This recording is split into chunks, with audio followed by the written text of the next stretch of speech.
In 2021, the Federal Reserve Bank of San Francisco released a publication titled The Radicalized Roots of Financial Exclusion. The article examines how the financial system has never benefited low-income people and then people of color.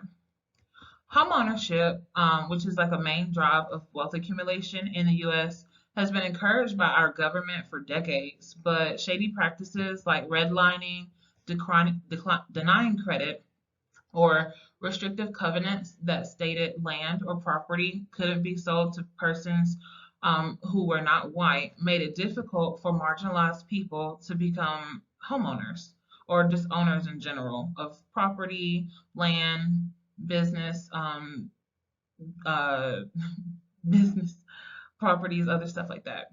And then today, people of color are still financially disadvantaged. Despite these practices, members outside of the dominant culture have found ways to survive and thrive in their respective environments. To explain this phenomenon, I'll be using Orby's co-cultural theory.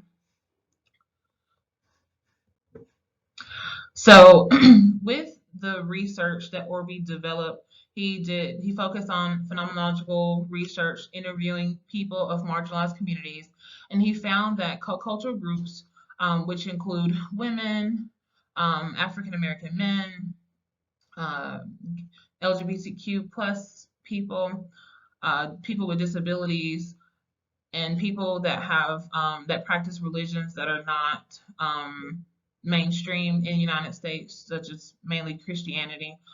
They found that they adopt a communication orientation based on their preferred outcome, and then that and their communication approach. But for this particular conversation, I'll be focusing on non-assertive separation.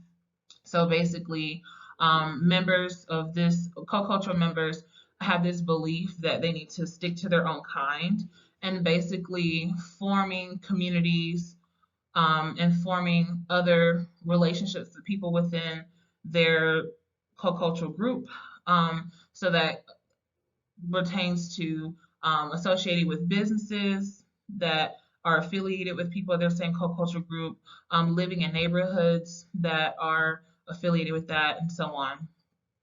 So I think what drove me to this was a conversation that I had with my father, who he lives in Minneapolis, Minnesota, and his area is predominantly Black, but then also there's a large Somali community.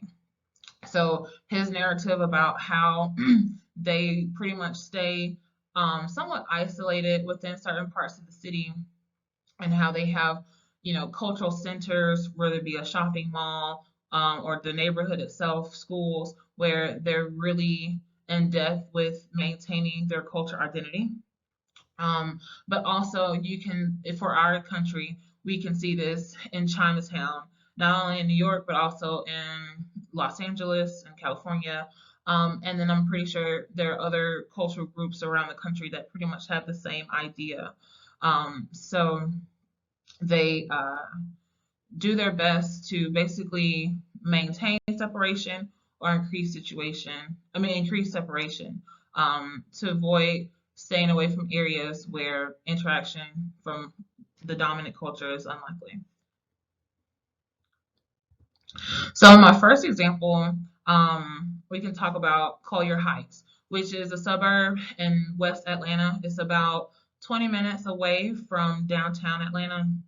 So in the 1940s, Black people, pretty much either, especially men, were returning from World War II or chose to move to the South for various reasons, to further their education, for professional opportunities, other stuff. But there was a housing shortage. So Black leaders, community developers found a way to work around um, land laws and other propositions to try to avoid having Black people own land and own property in Atlanta. So they found ways to uh, build on undeveloped land, buy that property, and build a whole neighborhood that thrived post-war. So during the 50s and 60s, it did really well, and A lot of people from Atlanta that were professionals like congressmen, mayors, other people have origins in that neighborhood. So it's really important to the history of Atlanta. They eventually became a national heritage site for that area. However, due to people being educated and wanted to move out of that area, the population of that area has declined, and then homeownership has decreased. Well, not really homeownership. Well, yeah, homeownership has decreased, and then now that later generations don't want to own the property, they've either sold it to other people or they've let the land or their properties become redeveloped. So the neighborhood is now in decline, but it was a staple and a very important piece of Atlanta history. And secondly, even before the Collier Heights neighborhood came to be, the Greenwood district in Tulsa, Oklahoma, was very important toward building strong Black communities. So it's also associated with the Tulsa massacres or riots. But before the unfortunate event, this Greenwood district throve. It had a lot of also had a lot of professional people that owned banks, that owned businesses in healthcare, things like that. They pretty much dominated this particular area, and they were very successful because of the oil boom that occurred in Tulsa. So it's another community where they showed prosperity and resilience in a way. Today, the effect of that still shows with how we try to maintain financial financial property. So today, recently, there has been a financial tech company named Greenwood that has kind of taken the name of this old community, but it's currently a application or a financial company geared toward Black and Latino customers. We know that Black and Latino people have been disenfranchised when it comes to gaining access to loans, to even just have a bank account because of their credit or because of other reasons. So this particular company has made it known to try to attract those particular customers. So they offer for them to open accounts, but also providing financial education and other ways to be able to teach people how to do things like building generational wealth and building generational wealth and doing things to promote themselves to be financially stable throughout their lifetime, and also to help their children become financially responsible as well.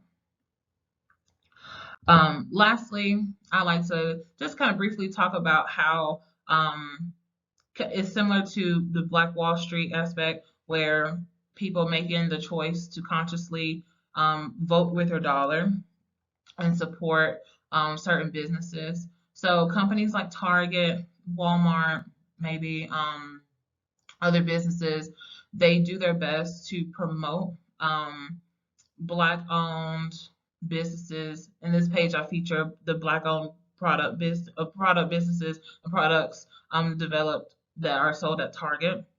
However, they do this with other co-cultural groups as well. Of course, we all know Target's their attempt for this year to promote Pride products throughout their stores and online. Also, they do the same thing for Hispanic Heritage Month in November or October, November. So basically having these options available for people to purchase and also trying to promote this idea that people are important and that, you have the opportunity to spend money so that you spend money on products that maintain your opinion and your association with your co-cultural group identity. So that's all. Thank you.